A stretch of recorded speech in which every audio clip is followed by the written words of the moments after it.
Hey, this is Martine from Cactus, and you're listening to KAOS Olympia. Hello, welcome back to Low Profile. I'm Markley Morrison, and right now I'm playing an instrument called a Jenko Celestet. My old friend Damien Foz gave it to me almost 20 years ago when he joined the Peace Corps, and it wasn't until a few days ago that I learned its name, thanks to Low Profile listener Carol Cleveland, shout out there. I'm thinking about getting it tuned up. Some of the notes on it are a little abrasive and it needs new felting. It's kind of like a keyboard-controlled glockenspiel that weighs a ton and looks a bit like an accordion.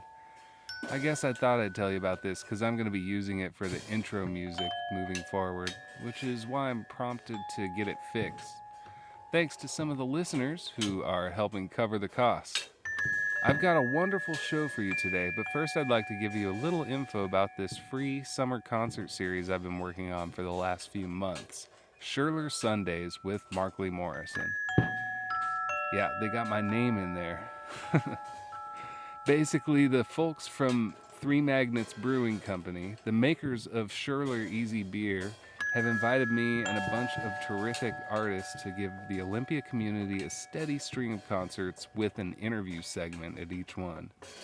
These are going to be my first attempt at doing live episodes, and while it will be a little bit different from the usual format, you're still going to get a brief interview and audience Q&A, and that'll give way to an intimate performance behind the historic Carnegie Library in downtown Ole. So you might be wondering who's performing. It's a big list. Check it out. From Olympia, we have Dylan Shearer, Allie Baker, Lee Baggett, Kelsey Magnuson, Olivia Rose of O Rose, the Pine Hearts, Jenna Riffis, James Maida, Annie Schultz, the Monoreels, Noel State, and Waves Crashing, who will be kicking off the series. And then from out of town, get a load of this. Doug Marsh of Built to Spill is going to be there, and also of the Tree People and the Halo Benders. I'm a little bit nervous about that one. The homie Jack Habiger's Celebrity Telethon will be here. Lake, old homies. I'm going to probably jump in and sing a couple with them. And we've got Austin Leonard Jones, terrific indie country singer, songwriter, and he's a big Beach Boys fan, so that's something to love. Lavender Country, returning to the show in a live format. We have Zachary Cale, who is another indie country singer. And Michael Hurley, unbelievable. Michael Hurley. If you don't know, you better ask somebody. So the first one of these is on June 12th. It's going to be running every Sunday at 3 p.m. until August 14th. Again, these shows are all free, open to all ages, and taking place outdoors, weather permitting. I really hope you can make it out and say hi. All the info for this series can be found at schurlerbeer.com. That's SCHERLER beer.com. All right, my guest on today's show is Martine Salasco, the man behind the group Terror Cactus, an electro-cumbia fusion project based in Kashmir, Washington.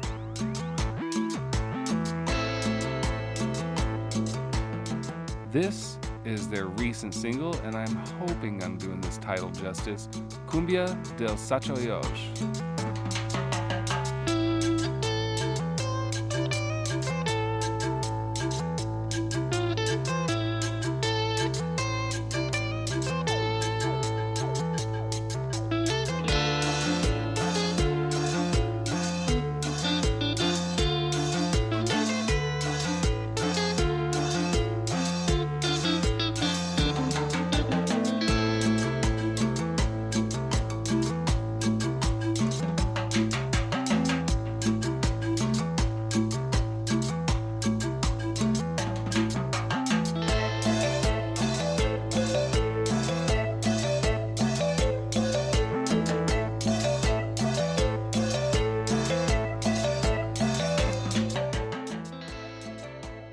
Martin tells me about his early exposure to South American music, giving credit to his father, who was in the music business when he was a child, living in Miami, where he taught himself to make multi-track recordings as a preteen.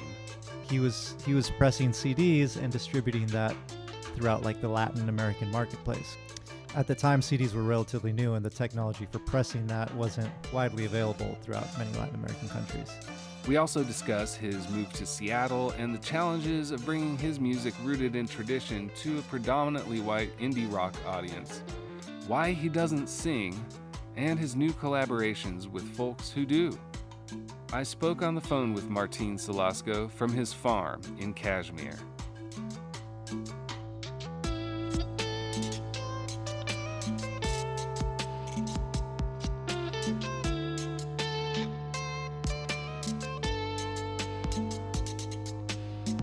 Martin Salasco, thank you for joining me today.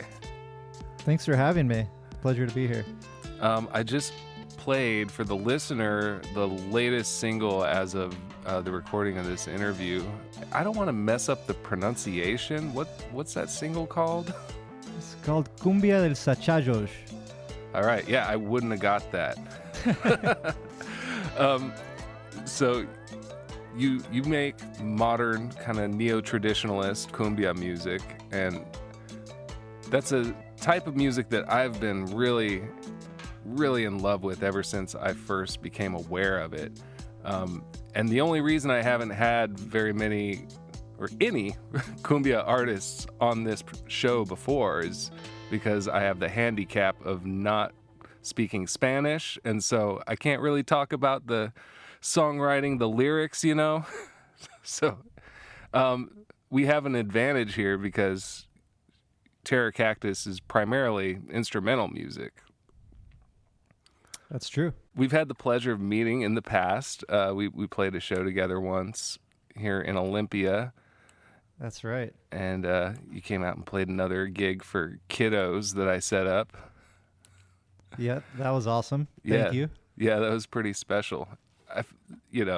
It's party music, so very. Yeah, and it's not often I get the opportunity to play for that age group either, so that was fun. Yeah. Well, I was wondering if we could maybe get to know you a little bit, and I wanted to hear a little bit about your background, like growing up, like when you were a kid and about your family, just like kind of general portrait of your childhood. I grew up in Miami mostly. I was born in Argentina, very, very young. I was probably, a baby. My parents immigrated to Miami, and yeah, that's where I grew up. Very different from Seattle, which is where I ended up 13 years later. And it was quite a culture shock going from Miami to Seattle. Everything from the weather, the music, the politics, it was just kind of on the opposite end of things. And yeah. I loved it on the one hand because, I was into punk and grunge at the time, and, I was going to the land of Nirvana, and there's all this stuff in Seattle that, wasn't there at the time in Miami, a lot of all ages events and really ways for young people to get involved in the music scene. So I was stoked, and that's kind of how I ended up here.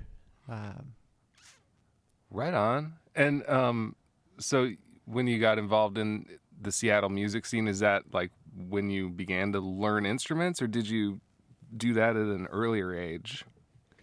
I started pretty young. I think first I learned guitar in first grade. Oh, wow. And then started taking piano lessons after that, kind of more classical piano.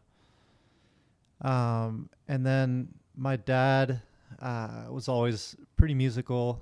We come from somewhat of a musical family. And he was into recording, and production. And so as like a very young kid, he taught me how to record stuff and like overdub and mix a little bit. And oh, wow. I got really into that from a young age, just writing my own songs and putting them down and learning from that process. Oh, that's wild. Do you still have like demos and of things that you made up when you were little? Yeah, they're terrible. For sure. What was the musical avenue you were going down at that age? There was a little of everything. Uh-huh. Yeah, I was always, interested in some of the Spanish rock and that sort of stuff, but also, I don't know, just what a typical 12-year-old would try to make, more like pop punk sort of stuff. Yeah, totally. Yeah. So does the cumbia and the sort of South American music, does that come from your dad? Yeah, it comes from my dad and from my upbringing in Miami and my connection to my family in Argentina. Um, my dad had a small record label that he started when he immigrated to Miami, and it was focused primarily on like Latin American compilations. He had like a cumbia compilation. He had compilations by country too. So like the Colombia compilation, and Yeah, sure. he was pressing CDs and distributing that throughout like the Latin American marketplace, because there wasn't, at the time, CDs were relatively new and the technology for pressing that wasn't widely available throughout many Latin American countries. Yeah, and I feel like it's true, right? That cumbia has sort of like different pockets, region to region, like kind of how the approach has originated from its earlier forms. Definitely. Yeah, there's many styles and variations for sure. I don't know if it's true, but I once heard that the Mexican cumbia and maybe like North American in general, like for other communities in North America, that it was because they got their 78s from Colombia, but they could only play 33 RPM or something like that. Uh, Or nice. so yeah, so they were listening to what would be like slowed down Slow versions of down. the originals, and Yeah, that was like there's that was what they could listen to, and that was what they were basing like kind of their new songs on. And it's kind of like an early chopped and screwed kind of situation. Oigan la bulla, oigan la tonadilla, oigan la bulla, oigan la tonadilla, bailen la cumbia campesina, bailen la cumbia campesina. I don't know the origin story of how that came to be. That's definitely a interesting theory.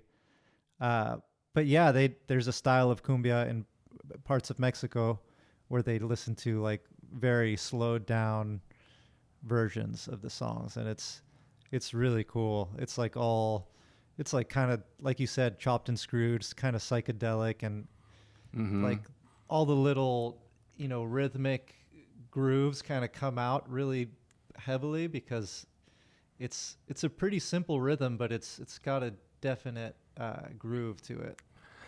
I feel like the Mexican stuff too borrows a lot from Jamaican dub, like maybe unintentionally, but like sort of the DJ talk over and all the sound effects that get thrown in, and Yeah. and I know that's been happening at least since the '70s. Like it's a thing that's carried on in the tradition. Yeah, kind um, of that sound system culture of like, you know, bringing a sound system out to the streets and playing music loudly and having the DJ talk over and amp up the crowd. And uh-huh. I think that is definitely a part of it. My live sets kind of flow a little bit one to the next, and I'm not playing much of that role of an MC. A I'm more hype focused man. on the Yeah. yeah, but I do incorporate a lot of dub influences, a lot of samples that I'll kind of put a lot of delay on and let them become a vibe of their own. Yeah, I definitely catch some like King Tubby vibes and things like that coming out of your work.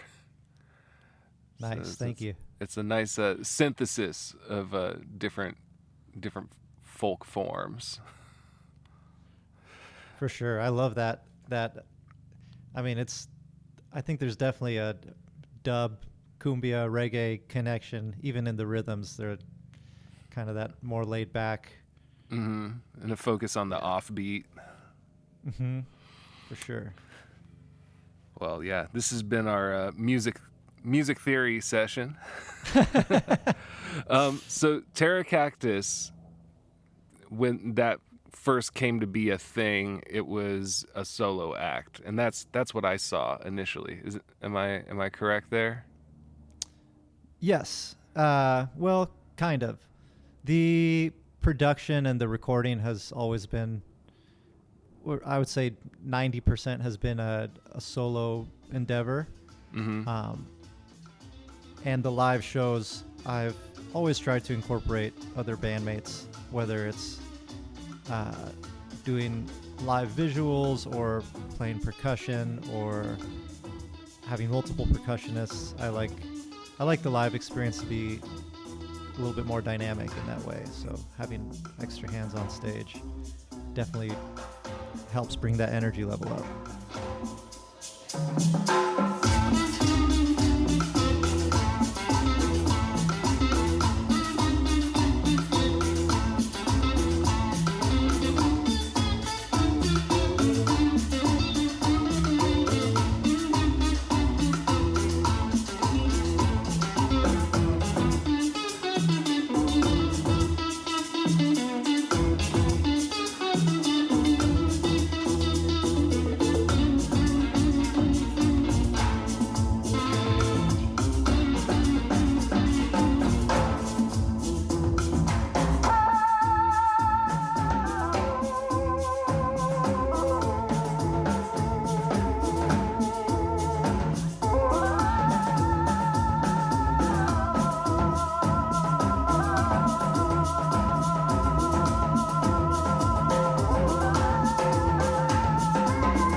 It is it's a multimedia experience, and it's very, very immersive. And I think one thing that I'm sure you've talked plenty about before, but the fact that you and the other performers wear these really intricate masks that kind of remind me of a early 80s CGI kind of a structure. Yeah, kind of geometric and Uh-huh. yeah. Yeah. So what's the deal? What's the deal with the masks? Was that always part of the aesthetic? Maybe to backtrack a little bit, when I first came up with the name Terra Cactus, or the idea of making this a more dedicated project, I really wanted to have a cohesive look and sound and performance. I didn't want to rush into just having a project, so I took my time, and I thought, like, this element of the masks could be a really cool defining feature, and it really has a lot of different symbolism to it, in the sense that I think that the music I make is a little bit more psychedelic or heady, more than like party, like, kind of that bro energy. Right. It's more like laid back and psychedelic and in your head. And I think that the masks help bring out that psychedelic component. I like to think of when I put on that mask and go out and perform, that I'm kind of like transforming myself. I'm like metamorphing into some different, creature in a way, and bringing out this music through I don't know, channeling something. Yeah, So that definitely that's comes kind of through as an audience member as well. It's very effective, I think. It's very otherworldly. nice. Yeah, that's what I'm going for. And part of that uh, is also it's fun to perform in a mask. It's kind of you can let go of your inhibitions a little bit more and uh, take on a different personality. Yeah, I wasn't sure if it was some sort of a old folk tradition or if it was just an aesthetic choice. But yeah, Yeah, I like the balance of kind of a futuristic mm-hmm. and the idea of putting on a mask feels kind of like a folk tradition. You know, it's like going back to that like ritualistic transformation of the individual. So that's a lot of what I like to seek out in my music as well, is mixing the folk traditions with kind of these futuristic, psychedelic, hallucinatory sounds.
You've got percussionists in the group, 2 of them, is that right?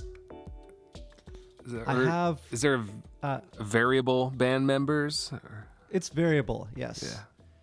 The main percussionist right now I'm working with mainly one percussionist. Mm-hmm. His name's David French, and he plays primarily timbales and some conga as well. Okay. Yeah. It's very good for the live energy. Did you, when you went to South America to do some shows, and you collaborated with an Argentinian artist recently, Wazoo? Wasu, yes. Wazoo. Yeah, who's that? Wasu is a producer who I discovered through a label called Shika Shika, and they're kind of like really into this mixing of down-tempo music with Latin American folk and folk from all over the world. And he was one artist that I really was drawn to. And I just reached out to him on social media and I said, hey, your music's really cool. And he reached back and said, your music's really cool too. And we started talking, and one thing led to another, and we collaborated on a couple of releases now. Have you met before? We have not met before. Isn't that crazy? It's so crazy. Yeah. But I think we have this connection that I don't have with many other people, just because that creative process, I think, can be kind of intimate in a way. And you end up sharing a lot of ideas and thoughts about a lot of things and about yourself, and learning things about yourself and each other along the way. So it's cool. I recommend it.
So I became aware of another collaboration, and I don't know how deep it went, but there's a pretty cool video of you playing with the band Tres Leches. Yes.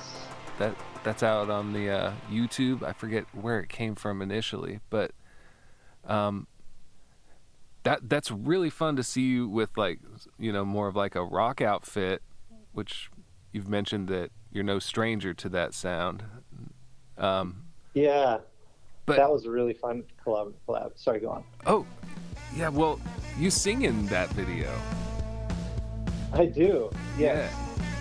Yeah. That surprised me.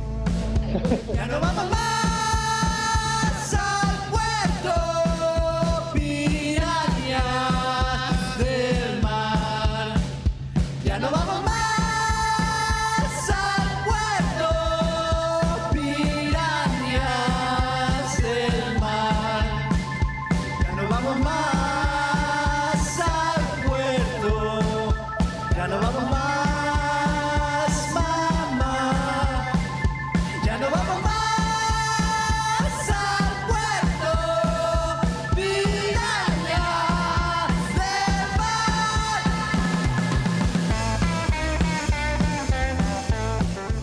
You can sing, so why do you choose not to? There's definitely some personal reasons. Like, I'm pretty bad at remembering lyrics. So there's that, like, very practical element that I can remember a melody like nobody's business, but lyrics are just challenging for some reason. Sometimes putting lyrics to a melody or an idea that is kind of intangible narrows it down a little too much, and it makes it about something specific, and I think it's kind of fun to leave it open-ended in a way. Mm-hmm. So that's part of it too. I felt like the songwriting process, something about the way I was doing it, I just felt like when I tried to put lyrics to some stuff, it felt restricting instead of liberating. So what is your songwriting process like when the boss says, "Hey man, we need 10 new songs by the end of the month?" Like I definitely like just coming up with melodies on the guitar, and having that as a starting point is a really strong, you know, because if you have a good melody, everything else can fall into place and support that, and you have a song. But I also like mixing things up a lot. I like using hardware, drum machines, and synthesizers.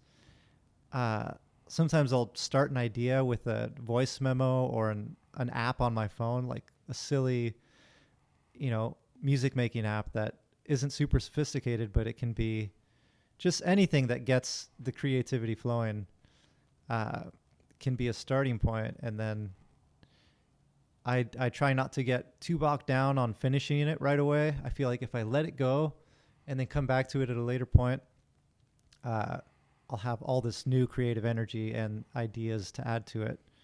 So that's more or less the process. yeah, come back with new ears and pick up where you left off.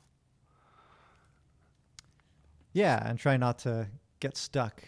Just keep the creative juices flowing. You mentioned to me in our correspondence that you're living on a farm now. I am. I recently moved about a couple hours east of Seattle to a small town named Kashmir, and my wife and I are starting up a just small organic farm. Oh wow! So this is a permanent move, or Yeah, as permanent as life can be. For sure. You miss the Seattle action, or is it kind of nice to be far removed from it? I miss the music scene, definitely. But it's only a couple hours away, and if I want to go see a show, I have friends and family I can stay with and all that. I definitely appreciate being so close to nature out here. I mean, we have really incredible mountains and rivers and hikes just 5 minutes away. What are So you guys farming? A little bit of everything. We're gonna, do vegetables. We're gonna have like a food forest section with a bunch of fruit trees, Mm-hmm. and recently started raising quail as well for the eggs. Oh wow! So How many quail Yeah, eggs we- does it take to make an omelet? probably 6 at least. Okay. Yeah, they're tiny. Maybe more. I mean, depends how many. Yeah, how big an you like your omelet? omelets. Yeah, yeah. You have a little studio out there? I do. I have a little room that I've converted into a studio with, monitors and synthesizers and all that good stuff. You think there's any good outlets for you to perform locally? Have you scouted? Oh, man, I have a few ideas of like, I mean, there's a huge Hispanic population out here because it's so agricultural, and I would love to really engage with that. And there's some really interesting spots that I think would be good venues, but I'm still getting the lay of the land and a feel for what might make a good venue out here. Yeah, I mean, Seattle is a metropolis and it is a diverse city, but for a metropolis it is still pretty white. And Yeah, for sure. like, I mean, what was your audience like? Is it mostly like indie rock shows and things like that, or?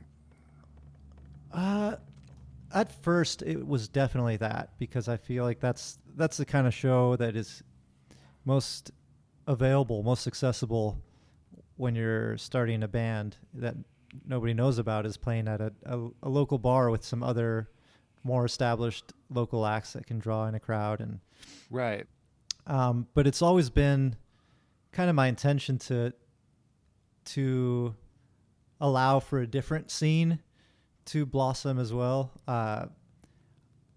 Organized, I really like playing with Tres Leches and organized a few shows.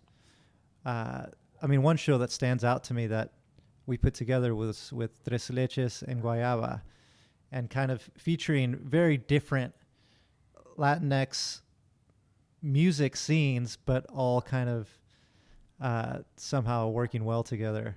I mean, the audience was still primarily white, but I think it's cool to have something that wasn't just, salsa. I feel like Right. people think of Latin music, they're like, let's go salsa dancing, and like, that's cool, but it's also, almost like I love salsa music, but when that's the only thing that people think of when they think of Latin music, it feels kind of like a stereotype, Totally. So totally. it's just cool seeing, especially now, it feels like there's a lot more happening in Seattle. A lot of different artists kind of exploring that and coming together and putting together parties and I think things are happening. I wondered if people ever actually danced cumbia at your concerts. A few people. Yeah. Yeah, it lends itself, I mean, well to dancing cumbia, but it also lends itself to, Bobbing your head and bobbing your head and, Yeah. and just wiggling. wiggling a little bit. Yeah. Do you know how to dance the cumbia? Are you a dancer? I do. Yes. I mean, I'm not like a dancer primarily. I'm more of the musician, but I do like dancing cumbia. Yeah, I know it's a simple series of steps, but I'm just not that kind of coordinated person. That's why I've always been in more of a curative role, like DJing Yeah. and things like that. Like Nice. you dance. I'm just gonna enjoy the jams. The thing I like about the cumbia dance is that, to me, it feels a little less intimidating than salsa. Salsa feels like, if Do you're you not have a good name dancer, for that then single? I don't want to. Maybe we could play it here on the show. It has a little bit of like this. I don't know. It's intense. It's hard. It looks hard. I've never even attempted the salsa stuff. I heard a rumor that you had a surf rock band. I Yeah.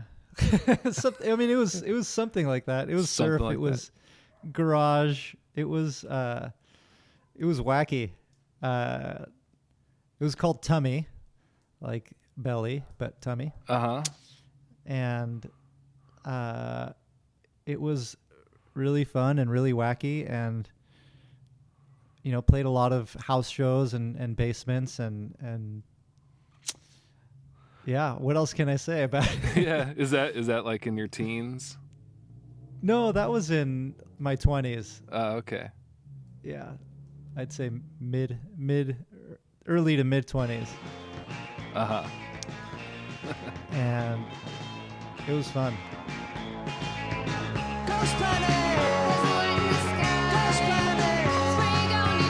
Not so far when you get to the end of the journey with gas and birds. Ghost planet, ghost planet. We'll get so high we'll catch you the way you sing to your active brains.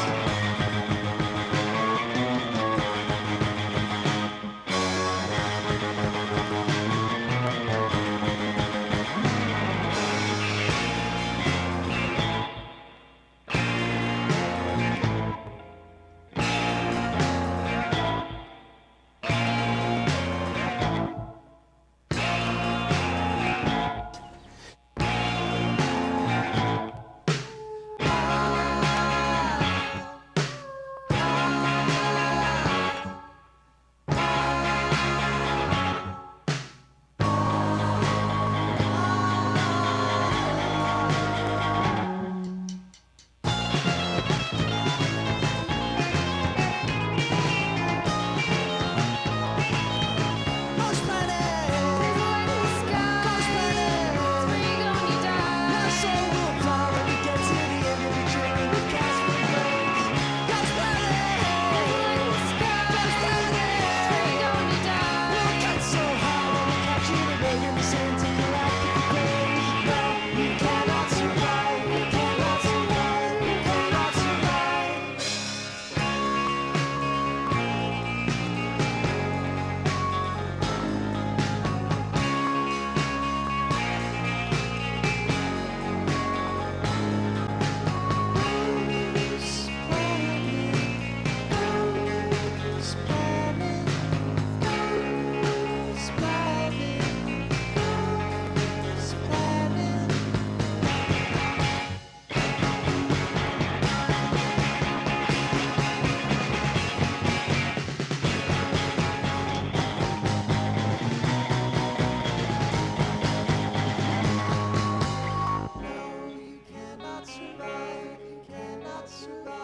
You cannot survive. I mean, I think performance has always been a really fun part, like almost like performance art or like just interacting with audiences in unexpected ways has been a big part of what is fun for me in playing shows. And we did a lot of that in that band. We had like contests where we would invite a member of the audience to chug Shaq soda. Do you remember Shaq soda when that was a thing? Shaquille O'Neal came up with his What? monster cans of like cream soda flavors. There was like strawberry cream soda. There was like blueberry cream Whoa. soda. And these cans were enormous, like Shaq sized. And they all had his face on it. Holy So cow. we would do this thing where we'd give an audience member and me one of these monster cans of soda, and we'd have a chugging contest. And I always lost. Not because I was trying to. Not because I was trying to, just because I'm not good at chugging sugary drinks. Yeah. But yeah, it was really funny. It was fun. Wow. Spokesperson for Shaq. I totally slept on that, I guess. I never saw any Shaq sodas. It was short-lived. Oh man. Are you excited about anything that you've been working on lately? Yeah, totally. Yeah, what's coming up? I've been working on a collaboration, an EP with this artist from Mexico City who goes by Bawa. She's a vocalist and also a producer and songwriter. But working with the vocalist is really exciting and kind of a new creative process. So it's another collaboration, and it's just kind of, yeah, it's really exciting. And it's called Suena tu Canto. Suena tu canto. En el más allá se abre el portal, la piel del cielo cubre la inmensidad. ¿Será que detrás hay eternidad y que tu manto me apabullará? Se asoman las flores, el aire del campo, los ojos azules, suena tu canto. Suena tu canto, suena tu canto, suena tu canto, suena tu canto, suena tu canto, suena tu canto, suena tu canto. Cuando era pequeña, tomaba los ramos que tenía en la cima, naciendo en los montes, aparece el sueño. Bailando en el trigo, vuela mi pañuelo, volando contigo. Ay, ay, ay, ay. Ay, ay, ay, ay. Ay, ay, ay, ay. Ay, ay, ay, ay. Hola que viene y va, mar que vas y vienes. Ven que tú me atraes y me atraes es que me tienes. No me digas adiós, por aquí juntitos. Bebe mi corazón, sal que dejas con suspiros. Ay, ay, ay, ay. Ay, ay, ay, ay. Ay, ay, ay, ay. Ay, ay, ay, ay. Suena tu canto, suena tu canto, suena tu canto, suena tu canto, suena tu canto, suena tu canto, suena tu canto, suena tu canto, suena tu canto, y suena tu canto, me llevo tu canto, suena, suena, suena canto, yo quiero tu canto, y suena tu canto, me llevo tu canto, suena, suena, suena canto, yo quiero tu canto.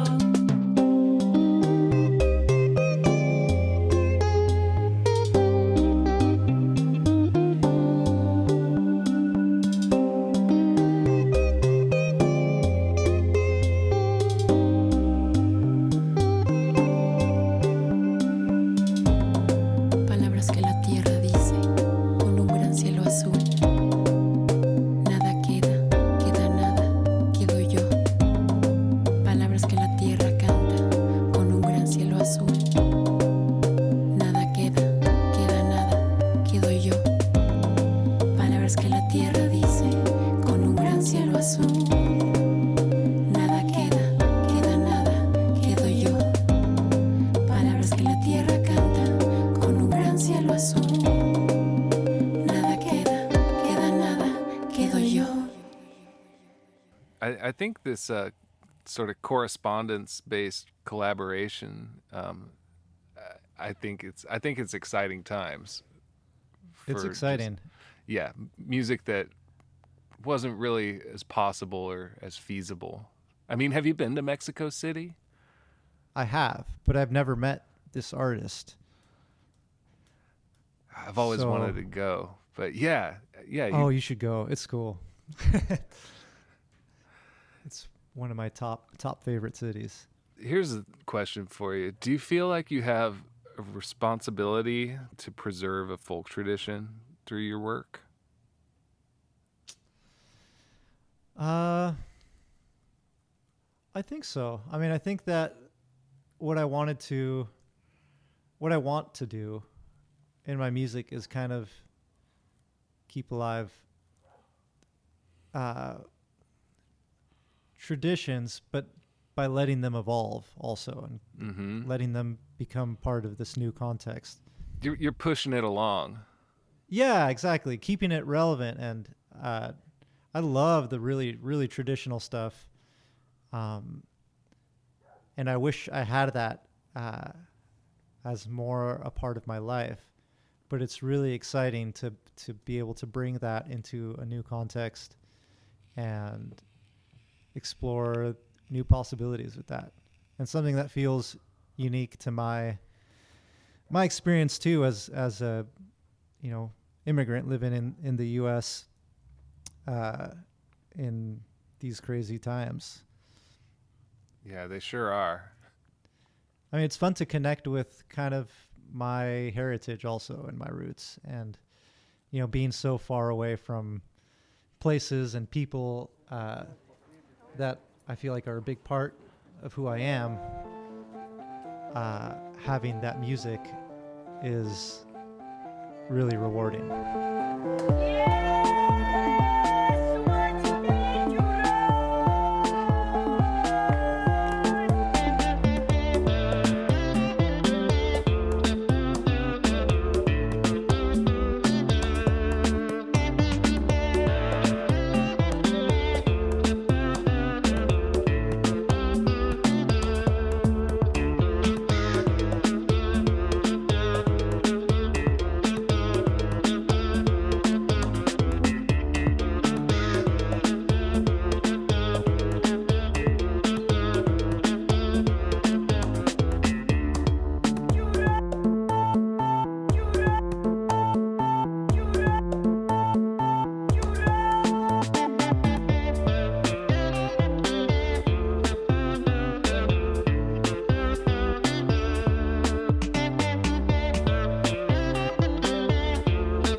Martine, thank you for joining me today. Again, it's been great to hear more stories about your background and your process and the amazing work that you do.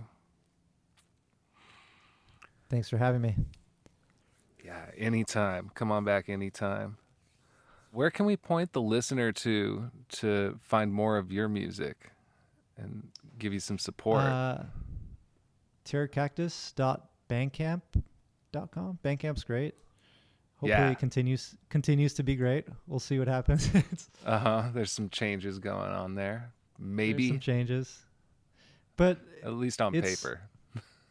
Yeah, maybe. We'll see. We'll see. Yeah. Or terracactus.com is my website.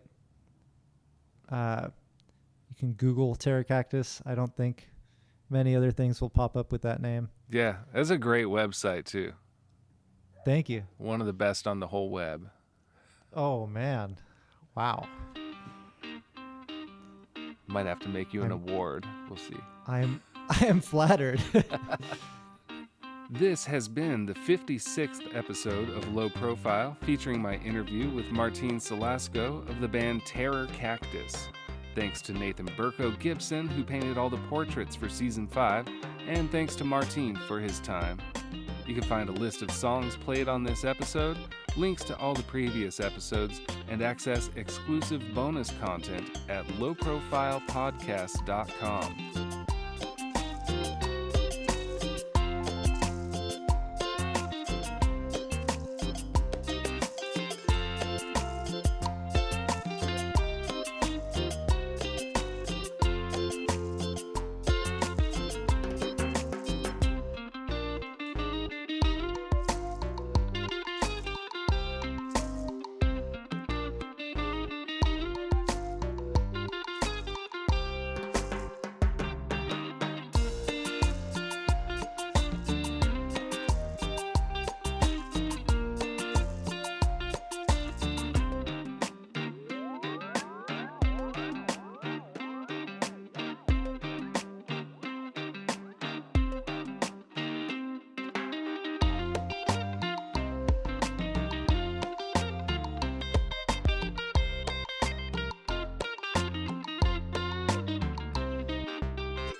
Hi, this is KAOS Olympia. Yo no quiero estar con tus amigos tan creídos. Yo no quiero que me des ni un beso, ni 100,000 pesos. Cruzado, cruzado, cruzado, cruzado, cruzado, cruzado, cruzado, cruzado. Yo no quiero estar con tus amigos tan creídos. Yo no quiero que me des ni un beso, ni 100,000 pesos. Yo no quiero estar con tus amigos tan creídos. Yo no quiero que me des ni un beso, ni 100,000 pesos. Quiero que me expliques porque de verdad no entiendo, pero es que tú no entiendes de lo que estás haciendo. Tengo mis amigos, son ladrones y rateros y no ocupo pendejos que se siguen con dinero. Me da asco, tanta pena, tomándote tu vino con la cena. Yo te perjudico porque la vida que vivo tiene más valor que ser y tu pinche carrito.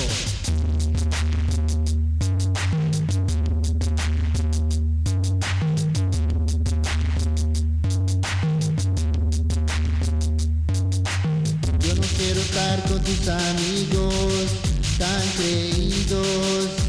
Yo no quiero que me des ni un beso, ni 100,000 pesos.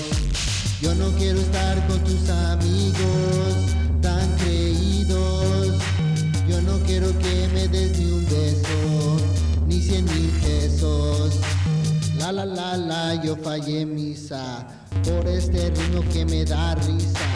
Sa, sa, sa, sa, sa, sa, sa. La, yo fallé en misa por este ritmo que me da risa. Sa, sa, sa, sa, sa, sa, sa. Póngase su traje, su corbata y maquillaje mientras yo y mis amigos nos quedamos muy dormidos. Estamos crudos, festejamos con tequila y mil faros y la gente que pasaba nos miraba tan raro, sin vergüenza. Tomaremos, no más falta un trago y estamos llenos.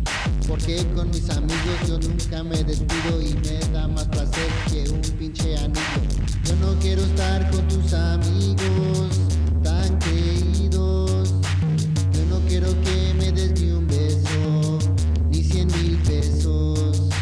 Yo no quiero estar con tus amigos tan creídos. Yo no quiero que me des ni un beso, ni 100,000 pesos. La, yo fallé misa por este ritmo que me da risa.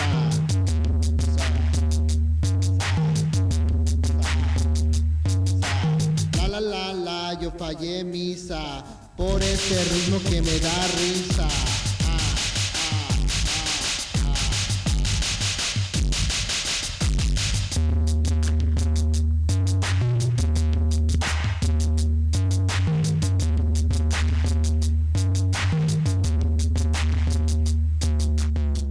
Hi, this is David Liebehart. You're listening to KOS Olympia.